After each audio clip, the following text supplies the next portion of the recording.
My story was supposed to have a happy ending. The ones with terrible beginnings usually do. But I'm going to realize my hero's journey won't end with me smiting the beast and getting the girl. It's going to end here and now, with a plastic parasite wearing my bleeding skin. Calling the police isn't an option. It goes to their department, and leaving Grinsville isn't either. Google Maps shows me as a blue dot on a blank canvas, stranded on an empty plain with no roads, no mountains, no anything. I know that's not true. The town is here. But this place, if this is a place, and not something far from it, isn't of our world. This perfect little town is just a nightmare in disguise. It started days ago, I think. Time moves like liquid here. It bubbles through the cracks and turns everything into a refractive blur. The sun sets at odd hours and rises when it pleases. Nothing moves like clockwork, or if it does, it moves like a broken clock, stuttering, stopping, and lurching onward in strange intervals. For me, it started the minute I turned 18. That was when I left the trailer park behind. I didn't have much: the clothes on my back, the overnight bag on my shoulder, the cigarette on my lip, and the mason jar of petty cash I'd saved from summer jobs. But it was enough. It was all I needed to get out of this abusive cesspool, to leave the tapestry of awful memories behind.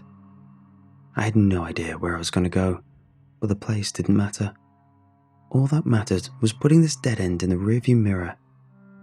I lived in a stretch of Ozarks that deserved its unofficial motto: meth, death, and liquor breath. It certainly described the man formerly known as my father, the man I wished was dead. So, that was that. I was off to start my life, anywhere but here. I walked to the bus station and thought about things, where I'd go when I got there, what I would make of myself. I didn't have any answers when I hit the bus station in the early evening, a wooden pillbox sitting on a desolate stretch of road hemmed by dense woods. The place was mostly empty. There was a scabby homeless guy crumpled out on a something high by the front door, a few olds inside, and the attendant, a pimply girl who looked no older than I, behind the counter.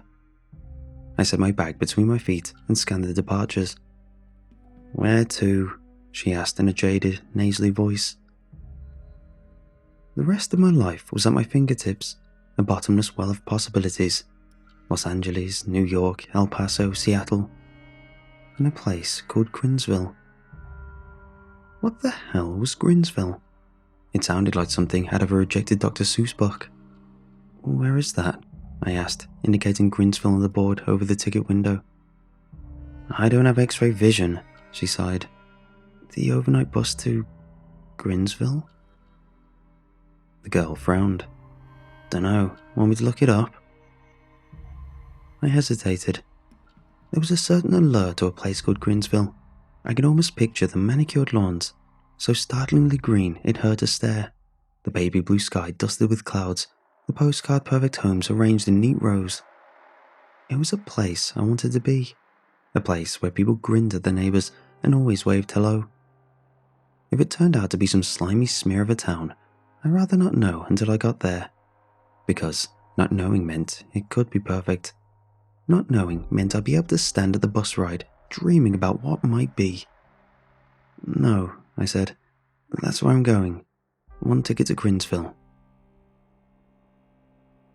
There's something strange and uncanny about an empty bus stop in the dead of night, like it's a portal to another place, what lies between our world and beyond. And it's only by sheer luck you don't stagger over a crack in the facade. It was late, and I was getting nervous. Darkness had settled in, stealing away the light and the buses which had been sweeping through all day. I hadn't seen a car for at least an hour, and my bus was late. 30 minutes late. It was supposed to be here at 9:45 and... Just then, headlights splashed down the road like two glowing eyes. A little ball of excitement manifested in my gut as the ancient bus, looking like a sad, abused dog, motored down the quiet road. I scrubbed out my cigarette and grabbed my overnight bag as the bus sidled to a stop. The driver cranked open the door. He looked strange. No one thing I could pin my finger on, but it was like he was assembled in a mannequin factory. Perfect jet of black hair, starched uniform, porcelain skin, big toothy smile greeting me from behind the wheel. "Going to Grinsville?" he asked in a voice that was high and squeaky, but not unpleasant. "That's right," I said as I boarded the bus and offered up my ticket. "What's the run time?" He frowned like he didn't understand. "How long's the ride?" I clarified. His smile brightened. "You just settle back and I'll get you where needs getting." I started to turn away, hesitated. "One thing," I said. "Where is Grinsville?" His smile widened, growing into a long grin. "It's right where it needs to be," he said. Okay, weird. But I shrugged it off. Some people are oddballs. God knows I met plenty in the land of meth, death, and liquor breath. I thanked him, scanned the bus for an empty seat, of which there were many. There were only 2 other passengers, one near the front of the bus, the other towards the middle. Both men in long coats with fedoras shrugged low over their eyes. If I had a hat, I might do the same. Instead, I stretched my Eisenhower jacket over my head and I settled down into the back of the bus for the night ride to Grinsville. I blinked awake and found myself beneath an open sky, a deep, cool blue fluffed with clouds. My head was pounding, slowly and rhythmically, beating against the walls of my skull like a terrible drum. I winced against the headache as I shifted up and took my bearings. Standing beside me in the shade of a bright green awning was a wooden bench, a bus stop, one that looked like something out of a 1950s catalogue, unweathered, unblemished, unvandalized. In other words, it looked brand new. And so did the patch of grass beneath me, the one splashed in sunlight, and something was off. As I dug my fingers, I realized it was fake grass. It felt dead and grubby beneath my palms. I grimaced and pulled my hands away, like I grazed a hot griddle. That was all forgotten when I saw the postcard-styled sign, the one painted in garish colours that depicted the town of my dreams.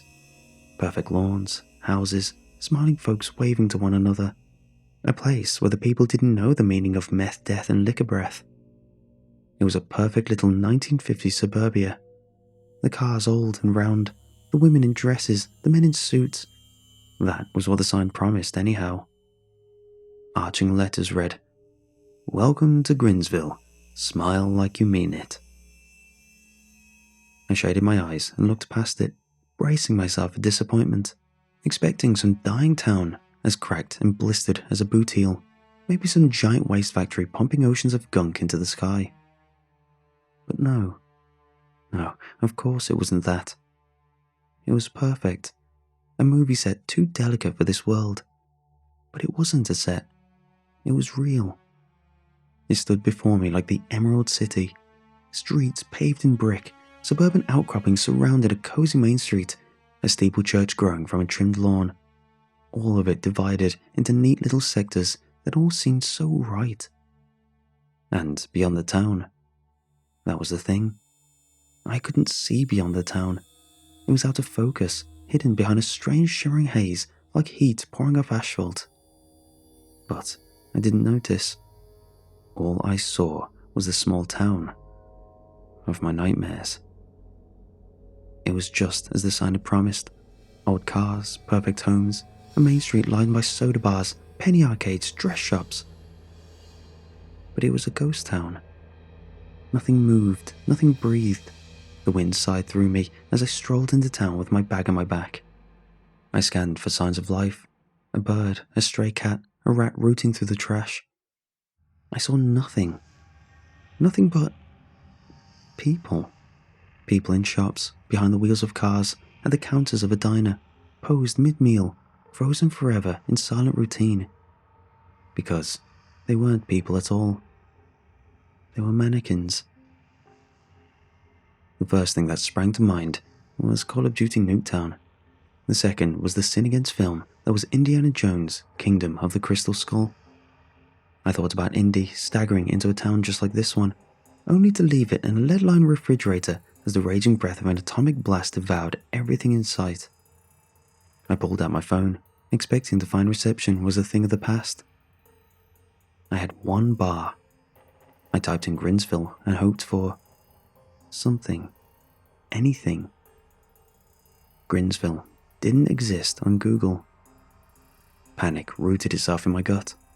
I punched 911 and got an answering machine, a plastic voice saying plastic words, the sound of something imitating human manners and courtesy. It made my skin crawl hearing it say, "You reached Grinsville's finest. We're out right now, but if you leave your name and..." I killed the call and stood on the main street in the dead place. Everything felt awful. The freshly painted signs, the freshly paved roads, all of them felt so wrong. My mind was white. Unease and confusion had turned my brain to static. Rational thoughts had abruptly fled, leaving me to flounder through my thoughts for any plan of action. None came. What did come, dancing at the front of my brain in flashing red neon, was the realization that something was very, very wrong here. Then, something moved from the corner of my vision. My head snapped around. I found myself facing my own drawn expression in the diner window. It hadn't been my reflection moving. I was certain of that. It had come from inside the glass, inside the building whose doors held a sign reading, "Welcome, we're open." I moved closer. Sunlight glared off the soaked glass, turning the inside of the eatery into a dark chasm where shapes did not exist. I cupped my hand to the window and peered in. At first, I didn't realize what I was seeing. A dreadful, slimy shiver crept up my spine. My gut curled with dread as I stared at the mannequins eating their plastic meals. Their heads had turned, and every single one of them was staring right at me. I jumped back and did what my lizard brain told me. I ran. A blind, full-tilt scramble to somewhere, anywhere but here. The building shifted into a colorful scroll as I felt the plastic men and women and their children turn their plastic heads to watch me go. I could feel their dead eyes pouring into my neck as I fell off the main street and into a quiet alley. I collapsed against a trash can, one that had never and would never know the taste of garbage. I stuffed air into my lungs and wondered what I should... The bus stop. Yes, I would go back to the... Where was the bus stop? I peered out around the lip of the alley and looked both ways. Main Street pulled away from me and shifted into the suburban outcroppings, broken only by a few prominent buildings. The church, the courthouse, the bright red fire station. The town shrank away into a dull green pinprick, stretching as far as the eye could see. There was no bus stop. There was nothing but... Grinsville. I stared at the perfect town, as still and lifeless as a painting. I felt my hopes and dreams crumble like a city under siege. This was supposed to be my new life. It was... Hands grabbed me from behind and yanked me back into the alley. That was when I started to scream. The man in the suit was covered in blood, drenched in it. I hardly recognized him. His face, a gory, mangled mess, hung in shredded strips and tangles from his bone-white skull. He had been on the bus to Grinsville. There had been two of them. Fedoras smoked over their eyes, overcoats draped over their suits. And now this one, this nameless G-man, was dying. He moved like an expiring animal, one that had been clipped by a semi. He gripped my shirt in bloody hands and tried to drag himself to his feet. I don't think he realized that both of his legs were gone, crudely shredded off above the knees. Nothing more than mangled spigots spilling his blood in hot buckets. "Please," he groaned, voice rough with agony. "Run." He crumpled to the ground, a puppet with cut strings, and I heard a muffled thud from inside his jacket. I swallowed, wanting to bolt and not wanting to touch the tattered suit still warm with his red life. But I was from the land of meth, death, and liquor breath, and I instantly knew what that sound was. Grimacing, I gingerly peeled open his jacket to reveal the .38 special he kept snug in a shoulder holster. Beside it, tucked into the jacket pocket, was a badge. I pulled it out and flipped it open. The acronym C leapt out at me. Supernatural Enforcement Agency. What the hell was that? I didn't care. I wanted the revolver. It would feel good in my hands. It would be a comfort. I unbuckled the holster and reached for the gun. "Don't be cross," said a plastic voice. I looked up and saw the man's partner standing in the mouth of the alley. His face, blank and featureless, instantly betrayed what he had become. One of them. "Everyone here smiles," he said. "It's our only rule." Then his face tore back, and I realized he wasn't just a mannequin. He was something far, far worse. I snapped out the gun as the mannequin's face broke apart, splitting back as if on a hinge to reveal a mouth of jagged, needle-sharp teeth. Teeth made of broken porcelain set into a mouth of just that. Its eyes, black and lifeless, creased into slits as 4 huge insectile appendages erupted from the sides of the plastic parasite. The grinning thing fell forward and caught itself, surging toward me on all fours like some nightmarish insect, one that operated like a hermit crab, using the mannequin's husk as a shell. It scuttled up the alley, a high, rattling shriek issuing from the back of its throat. More shrieks called out in reply. Tens, dozens, scores of cries rang out from every house and street, every store and building in the greater Grinsville township. All those fake people with their fake lives and their fake clothes were infested by something. Something which writhed and squirmed just behind the plastic smiles.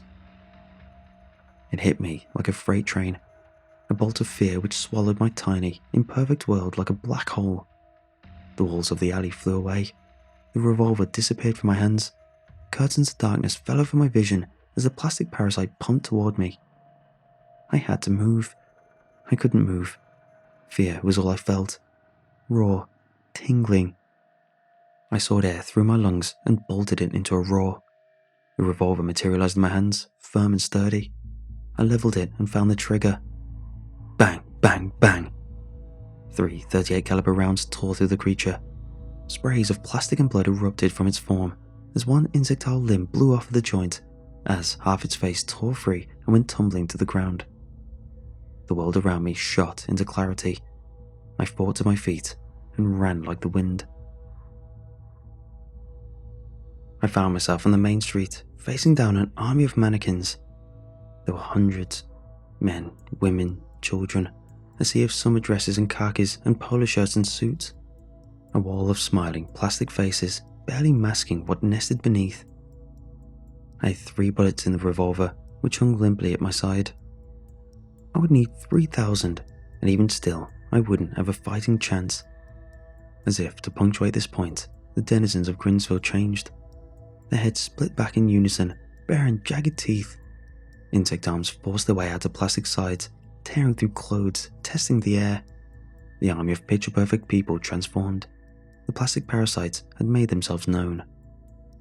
The air filled with the wall of rattling shrieks as I tried to run, turned to find myself surrounded as dozens of smiling things skittered down the sides of the buildings, around alleys and storefronts.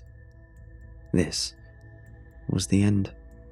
The end of a kid who wanted nothing more than an eraser to scrub away the past and start anew. It was heartbreak, a crushing realization that, here and now, there was only one thing I could control. I stuck the revolver beneath my chin and saw the gutter set into the curb. I didn't think. I planted my feet and lunged as the plastic parasites crushed in on all sides. Using the forward momentum, I kicked out my feet and dove, aiming for the narrow gutter, hoping I wouldn't bounce my skull off sharp concrete. The sky and all its light whisked away as I dove in through the storm drain and tumbled into the darkness. The ground flew into my stomach and drilled out all the air. I wheezed and staggered to my feet, desperate to lose the bar of sunlight cutting in through the gutter. Shapes wiped across the drain, shrieks overlapped. I fell forward through the gloom, wondering the maze of filth and slime hiding beneath the postcard-perfect town. The shrieks faded as I navigated grimy corridors and sludge-drenched catwalks. I followed a river of thick, brown muck gurgling downstream.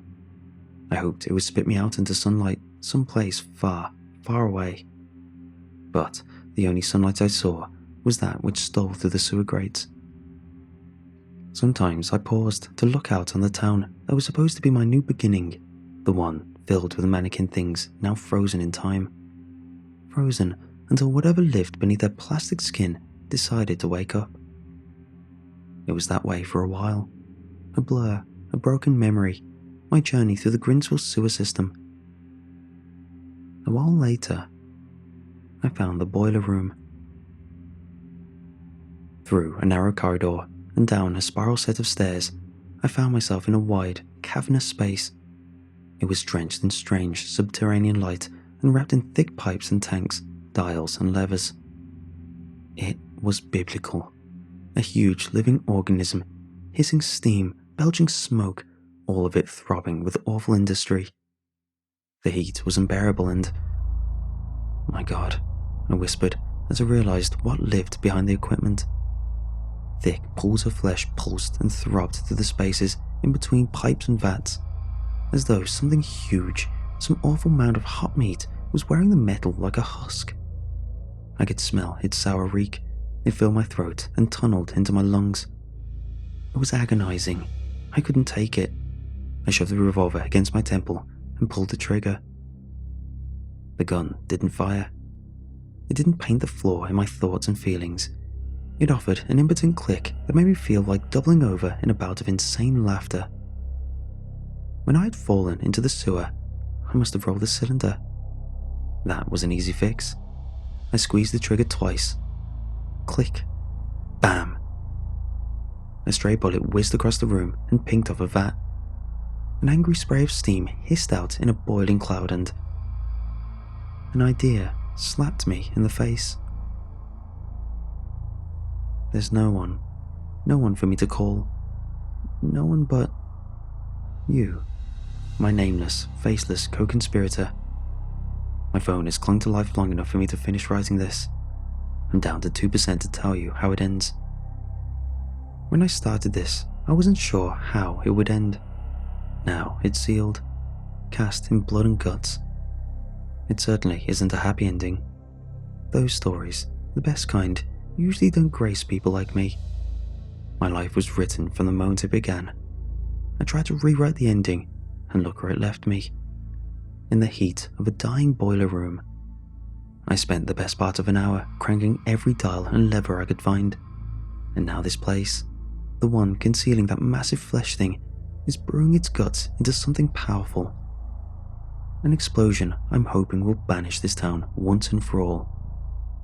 Every dial in sight is in the red zone, its needle trembling fearfully as steam sprays and heat rises. I don't know if that living flesh thing, the one behind the pipes, is the town's mistress or its mother or its brain. But I do know, fire is the cure for wrongness. And once I'm done treating Grinsville, none of its plastic parasites will smile ever again.